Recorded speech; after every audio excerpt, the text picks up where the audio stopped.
C'est-à-dire, tout ce qu'on voit dans la Bible est vrai. Cette Bible nous parle des royaumes. Et il y a un quatrième royaume. Nous connaissons tous l'histoire de Nebuchadnezzar. Il va voir une statuette géante, épouvantable. Et cette statuette était bizarre. Et il va commencer à dire cette statuette, au niveau de la tête c'était ceci, au niveau de la poitrine c'était ceci, au niveau des cuisses, des pieds. Et il va nous parler d'un quatrième royaume. Et dans ce quatrième royaume, c'était un royaume puissant et redoutable. Un royaume, je n'ai pas le temps de lire, vous pouvez lire. Ce quatrième royaume, quand on va décrire ce quatrième royaume, il mangeait de tout. Il frappait tout ce qu'il rencontrait devant sa route. Et la traduction que Daniel va donner à Nebuchadnezzar, il va dire le quatrième royaume, en effet, c'est un royaume qui va venir, qui n'est rien d'autre que le royaume qu'on voit aujourd'hui, qui n'est rien d'autre que la puissance qu'on voit aujourd'hui. C'est-à-dire ce royaume était tellement fort et redoutable. Et comme aujourd'hui, personne ne peut résister à ce royaume. Je vous assure, le monde est en train de faire des manipulations que personne ne va arrêter le royaume de Satan. C'est un temps que Dieu a donné. Personne ne va l'arrêter. Personne. On va éduquer nos enfants, c'est-à-dire même nous, on va accepter cela parce qu'on sera maltraité, parce qu'on sera méprisé, parce qu'on sera rejeté, parce qu'on sera rejeté même par la société. C'est le quatrième royaume. Et ce royaume va mettre des lois en place. En gros, quand vous lisez Somme 2, pourquoi tant de tumulte parmi les nations? Pourquoi les rois de ce monde se mettent ensemble, se liguent pour, en gros, lutter contre la volonté de Dieu? Et c'est ça qu'on voit aujourd'hui, ce royaume. Ils mettent des lois en place.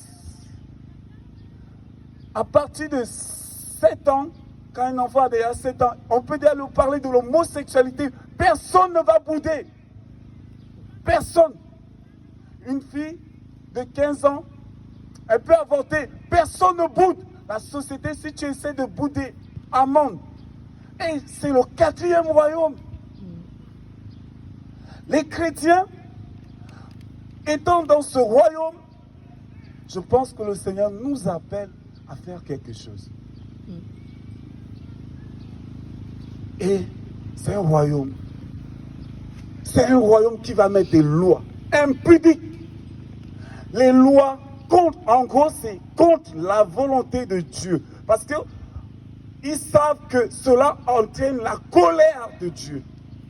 Cela entraîne la colère d'Élohim. Et ce quatrième royaume se pense redoutable. Parce que quand vous lisez ce quatrième royaume, il se disait que personne ne peut l'arrêter. Personne ne peut l'arrêter. Personne, je vous assure. Personne, je suis convaincu que le monde dans lequel nous sommes en train de vivre va aller mal en pire.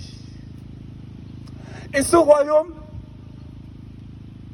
va voter les lois qui vont même aller à l'encontre de la volonté de Dieu.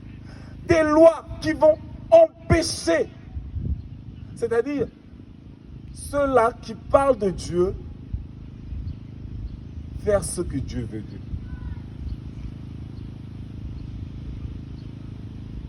Et ce royaume, comme on le voit aujourd'hui, il est beau. Waouh! Quand on regarde ce royaume, waouh!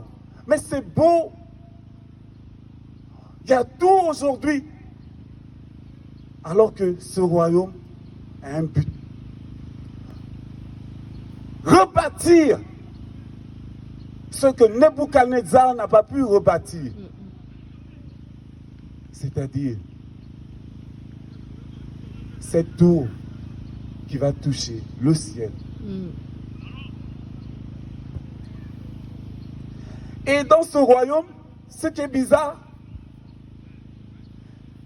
Dieu va laisser son église dans ce royaume. Disons, c'est le temps des nations, l'église, mais tu es dans ce quatrième royaume. Et comme Daniel, on se retrouve dans cette génération où on te dit, est-ce que Dieu existe véritablement?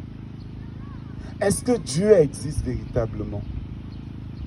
Et ce royaume vote les lois aujourd'hui, malheureusement, que beaucoup d'entre nous, les chrétiens, on accepte. Aujourd'hui, on parle déjà des chrétiens homosexuels. C'est normal. C'est normal. Des chrétiens dans le mensonge, c'est normal. Et c'est ça le cinquième royaume.